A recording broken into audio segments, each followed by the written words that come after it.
Hello students, learning phase in physics में मैं मीतू सैनी आपका स्वागत करती हूँ। आज हम करने जा रहे हैं कैपेसिटेंस का नया topic, that is capacitance of a parallel plate capacitor when dielectric slab partially फिल्स the space between the plates. पहले हमने किया था पैरेलल प्लेट कैपेसिटर की, हमने कैपेसिटेंस निकाली थी। कब निकाली थी? जब दो प्लेट्स के बीच में एयर या वैक्यूम था। अब हमने कैपेसिटेंस निकालनी है पैरेलल प्लेट कैपेसिटर की जब हमने डाइलेक्ट्रिक स्लैब उसके बीच में इंट्रोड्यूस करनी है। हम दोनों केसेस करेंगे। अगर हम डाइलेक्ट्रिक स्लैब पार्शली फिल करते हैं या कम्प्लीटली फिल करते हैं तो कैपेसिटेंस पे क्या इफेक्ट पड़ता है, हम वो चीज़ें पढ़ेंगे। इससे हमें ये भी पता चलेगा कि डाइलेक्ट्रिक स्लैब को इंट्रोड्यूस करने की ज़रूरत क्यों पड़ती है कैपेसिटेंस में। तो सबसे पहले पैरेलल प्लेट कैपेसिटर बनाना है तो हम दो पैरेलल प्लेट्स बना लेते हैं। तो ये है हमारी दो पैरेलल प्लेट्स।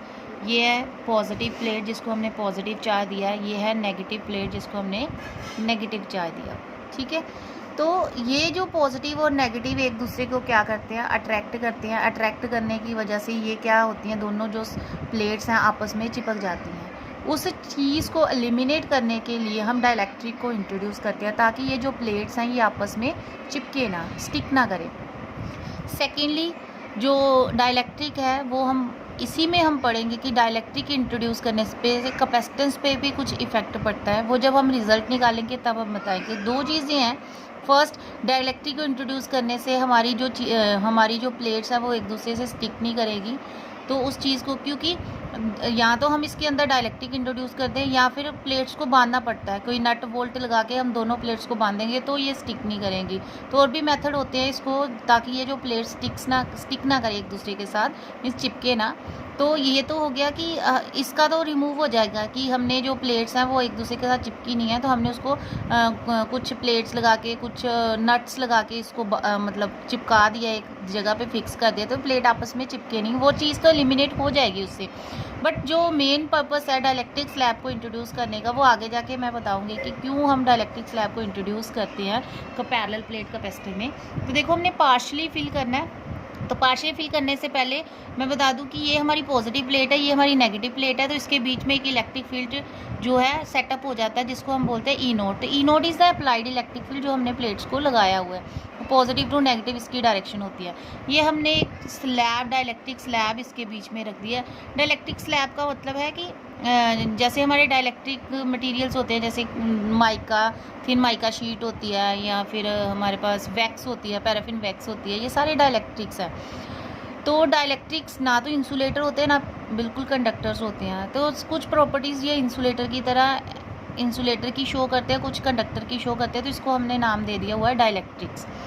ठीक है, इसमें क्या होता है, क्योंकि ये मटेरियल है तो इसके अंदर भी नेगेटिव इलेक्ट्रॉन्स वगैरह होते हैं, प्रोटॉन्स, एटम्स वगैरह होते हैं, प्रोटॉन इलेक्ट्रॉन दोनों होते हैं। तो ये जो पॉजिटिव प्लेट है ये क्या करेगा, सारे के सारे इलेक्ट्रॉन को अपनी तरफ खींच लेगा।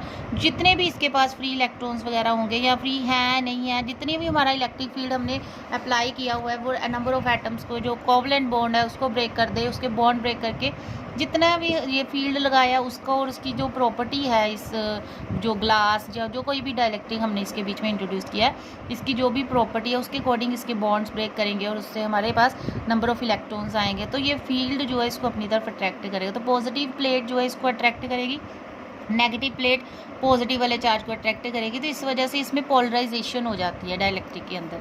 ये जो हमने पैरेलल प्लेट कैपेसिटर लिया है, इसके बीच का डिस्टेंस है स्मॉल डी, जैसे हमने पहले लिया था कि इसके बीच का जो डिस्टेंस हमने स्मॉल डी लिया हुआ है। और जो हमने डाइलेक्ट्रिक इंट्रोड्यूस करी है इसकी थिकनेस हमने ली है स्मॉल टी थिकनेस है इसकी।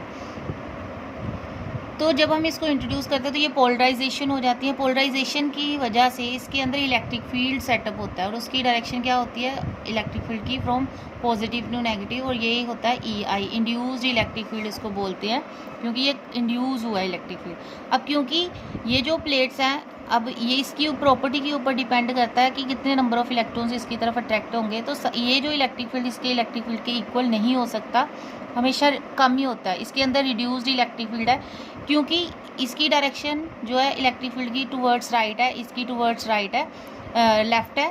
तो जिसकी वजह से दोनों की जो डायरेक्शन है ऑपोजिट है, तो ये इसके जो इफेक्ट को थोड़ा रिड्यूस कर देगा। तो इसके अंदर जो हमारे पास नेट इलेक्ट्रिक फील्ड आ जाएगा वो आएगा E naught minus E I. Net electric field इसके अंदर बन जाएगा ई नॉट माइनस ई आई।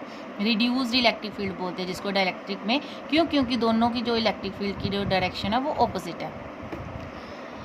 ये सारी चीज़ें होगी। अब हमने निकाली है इसकी कैपेसिटेंस। तो सबसे पहले अगर एयर थी हमारे पास, एयर अगर होती, डाइलेक्ट्रिक नहीं होता, तो हमने एक कैपेसिटेंस निकाला था। कैपेसिटेंस का formula C naught that is epsilon naught upon A upon D. ये हमने फॉर्मूला निकाला था पैरेलल प्लेट कैपेसिटर की, जब उसके बीच में एयर प्रेजेंट होती थी। अब हमने डाइलेक्ट्रिक इंट्रोड्यूस कर दिया। तो हमने सबसे पहले फॉर्मूला लगाना, हमें पता है कि जो पोटेंशियल है वो negative V is equal to minus D V by D T होता है, ठीक है, D V by D X, sorry, ठीक। और डी वी किसके इक्वल आ जाएगा, E D X with negative sign. और ये नेगेटिव साइन किस लिए होता है, ये सिर्फ ये बताता है कि पोटेंशियल की डायरेक्शन क्या होगी, that is the reducing electric field की तरफ इसकी डायरेक्शन होती है। या आप ये कह सकते हो जिस डायरेक्शन में इलेक्ट्रिक फील्ड है उस डायरेक्शन में जो पोटेंशियल है वो रिड्यूस करता है। तो ये नेगेटिव साइन यही शो करता है। तो अगर मैं इसको मैग्नीट्यूड में लेना चाहूँ तो ये यहाँ पे पॉजिटिव आ जाता है। तो यही फॉर्मूला हमने लगाना है, that is E into D. ये फॉर्मूला लगाया अब हमने। तो potential is equal to electric field हमने कौन सा लेना है, ये ई नोट। अगर इलेक्ट्रिक फील्ड है तो ई नोट कहाँ एक्ट कर रहा है, ई नोट कर रहा है एक्ट ये डी में से। अगर मैं डाइलेक्ट्रिक स्लैब को, इसकी थिकनेस को माइनस कर देती हूँ तो यहाँ बाकी ये जो सारा पोर्शन है, यहाँ पे ये वाला पोर्शन, यहाँ पे हमारा ई नोट एक्ट कर रहा है। डाइलेक्ट्रिक के अंदर हमारा ई नोट नहीं है, डाइलेक्ट्रिक के अंदर हमारा रिड्यूस्ड इलेक्ट्रिक फील्ड है। तो ये हमारे पास आ जाएगा ई नोट। हमारा थिकनेस कितनी है इसकी, डी में से टी को माइनस कर दो तो इतनी सारी स्पेस के अंदर ई नोट एक्ट कर रहा है, प्लस टी थिकनेस के अंदर हमारा कितना इलेक्ट्रिक फील्ड जो है एक्ट कर रहा है, that is E naught minus E, that is reduced electric field. और इसको मैं लिख लेती हूँ E is equal to E naught minus E I, that is reduced electric field, जिसको मैंने ई से रिप्रेजेंट किया। तो हम इसको लिख देंगे ई इंटू टी। अब हमें पता है जब हमने फर्स्ट जो इलेक्ट्रोस्टैटिक है उसमें हमने डेफिनेशन की थी कि के होता है हमारे पास ई नोट अपॉन ई। ये हमने इलेक्ट्रोस्टैटिक में इसकी डेफिनेशन की थी। डाइलेक्ट्रिक कांस्टेंट इसको बोलते हैं, के को डाइलेक्ट्रिक कांस्टेंट बोलते हैं। और डाइलेक्ट्रिक कांस्टेंट हमें क्या बताता है कि इलेक्ट्रिक फील्ड कितना रिड्यूस हुआ है। तो यहाँ पे ई किसके इक्वल आ जाएगा, E naught upon K. Means ये हमारा रिड्यूस्ड इलेक्ट्रिक फील्ड है, देखो ई से रिप्रेजेंट किया था, तो E is equal to E naught upon K. Means K times जो है ये रिड्यूस, 1/k टाइम्स ये रिड्यूस हो जाएगा इलेक्ट्रिक फील्ड। तो ये हमारा जो अप्लाइड इलेक्ट्रिक फील्ड है ये इतना रिड्यूस हो जाता है, ये हमें ये बताता है। अब ये जो ई की वैल्यू है, ये ई की वैल्यू हम यहाँ पे पुट करेंगे। तो हमारे पास वी किसके इक्वल आ जाएगा, E naught D minus T plus E naught upon के इंटू टी। ई नोट दोनों में से कॉमन है तो हम इसको कॉमन निकाल देंगे, अंदर आ जाएगा D minus T plus T upon के।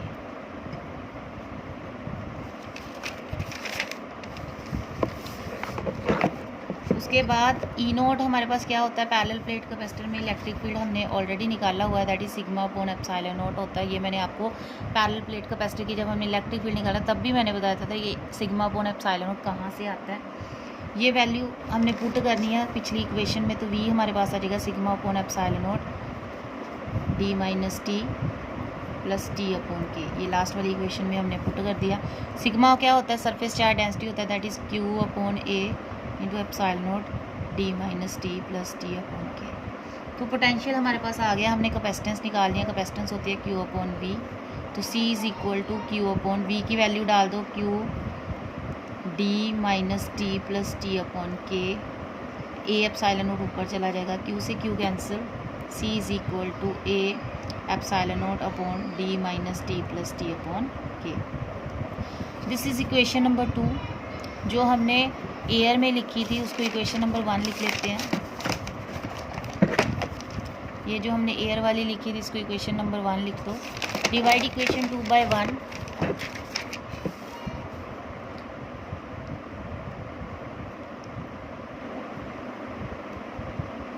तो हमारे पास आ जाएगा C upon C naught is equal to, C की वैल्यू है A epsilon naught upon D minus T plus T upon K. और सी नोट की वैल्यू थी epsilon naught A upon D, तो एप्सिलॉन नॉट ए नीचे आ जाएगा, D ऊपर चला जाएगा। तो C upon C naught is equal to D upon, यहाँ से भी डी कॉमन निकाल लेते हैं तो ये आ जाएगा 1 माइनस टी अपॉन डी, क्योंकि यहाँ पे डी नहीं है तो डी डिवाइड में आ जाएगा, प्लस टी अपॉन यहाँ पे भी डी नहीं है तो डी डिवाइड में आ जाएगा डी के, डी से D cancel, C is equal to C naught upon 1, इसको पहले लिख लेते हैं 1 plus T upon D, T upon D, T upon D दोनों में कॉमन, 1 माइनस 1 बाय, यहाँ पे माइनस कर देते हैं, यहाँ पे ये 1 minus common, T by D common, यहाँ पे रह गया 1, यहाँ प्लस था तो माइनस हो गया, टी बाय डी हमने कॉमन निकाल लिया तो अपॉन के आ गया मेरे पास। तो ये हमारे पास डिनोमिनेटर में 1 माइनस समथिंग है, it means denominator is less than 1, तो डिनोमिनेटर जब हमारा छोटा होता है तो हमारा न्यूमरेटर बड़ा आ जाता है, it means C is greater than C naught. तो अल्टीमेटली क्या हुआ है, जब हमने डाइलेक्ट्रिक को इंट्रोड्यूस किया तो हमारी जो कैपेसिटेंस है वो इंक्रीज़ हो गई है। तो इसीलिए हम डाइलेक्ट्रिक को इंट्रोड्यूस करते हैं ताकि जो कैपेसिटेंस है उसको हम इंक्रीज़ कर सकें। तो दो चीज़ें थी, मैंने बोला था कि एक तो हमारे जो प्लेट्स हैं वो आपस में स्टिक नहीं करती, और सेकेंडली हमारी जो कैपेसिटेंस है वो इंक्रीज़ हो जाती है।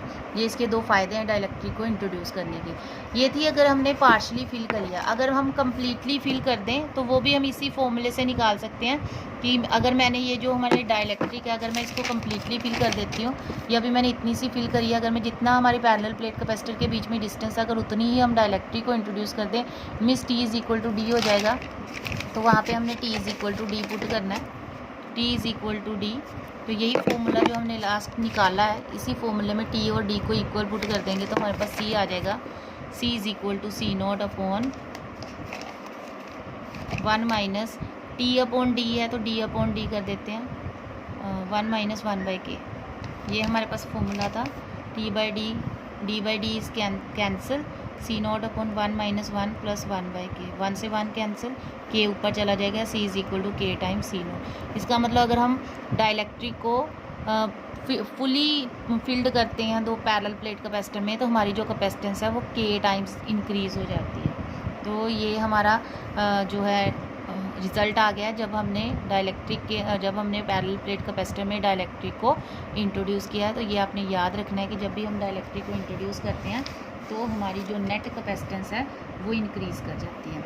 अगर मैं पोटेंशियल की बात करूं तो पोटेंशियल हमारा जो है डिक्रीज़ कर जाता है के टाइम्स। तो ये भी आपने याद रखना है कि जो पोटेंशियल है वो के टाइम्स रिड्यूस हो जाता है। इलेक्ट्रिक फील्ड है वो भी हमारा रिड्यूस हो जाता है के टाइम, ये तो हमारी डेफिनेशन से ही आ जाता है, E naught upon E is equal to K, तो ई नॉट अपॉन के आ जाता है हमारे पास इलेक्ट्रिक फील्ड। इसी तरह से हमारा पोटेंशियल भी आ जाता है, potential is equal to V naught upon K आ जाएगा, कि जितने टाइम्स भी जो जितने भी डाइलेक्ट्रिक कांस्टेंट आएगा उससे हम डिवाइड कर देंगे तो उतना हमारा जो पोटेंशियल है वो रिड्यूस हो जाएगा। तो पोटेंशियल भी डिक्रीज़ करता है, इलेक्ट्रिक फील्ड भी डिक्रीज़ करती है, लेकिन कैपेसिटेंस हमारी जो है इंक्रीज़ करती है। अगर मैं इसको डायग्राम की हेल्प से समझाऊँ तो ये देखो, यहाँ पे पॉजिटिव प्लेट है, यहाँ पे नेगेटिव प्लेट है। तो जब हम डाइलेक्ट्रिक को इंट्रोड्यूस करते हैं तो ये क्या कर देता है, इस साइड पॉजिटिव आ जाता है, सॉरी नेगेटिव आ जाता है, इस साइड हमारे पास पॉजिटिव आ जाता है। तो ये नेगेटिव इस पॉजिटिव का क्या करता है, पोटेंशियल डिक्रीज़ करने की कोशिश करता है, और ये पॉजिटिव इस नेगेटिव का पोटेंशियल डिक्रीज़ करने की कोशिश करता है, जिसकी वजह से अल्टीमेटली पोटेंशियल क्या करता है, डिक्रीज़ करता है जब हम वोल्टेज को डाइलेक्ट्रिक को इंट्रोड्यूस करते हैं। सेकेंडली इलेक्ट्रिक फील्ड का मैंने ऑलरेडी बता दिया कि जो हमारा अप्लाइड इलेक्ट्रिक फील्ड है उसकी डायरेक्शन इस साइड होती है, हमारा जो इंड्यूस इलेक्ट्रिक फील्ड आता है उसकी डायरेक्शन इस साइड होती है। तो हमारा जो नेट इलेक्ट्रिक फील्ड है वो भी रिड्यूस कर जाता है। ये फॉर्मूले तब के हैं जब हमने कम्प्लीटली फिल करा है डाइलेक्ट्रिक पैरेलल प्लेट कैपेसिटर के बीच में कम्प्लीटली फिल किया है, ये तब के फॉर्मूले हैं, ठीक है। और कैपेसिटेंस सी के टाइम्स जो है हमारी इंक्रीज़ हो जाती है, ये हमने अभी प्रूव किया।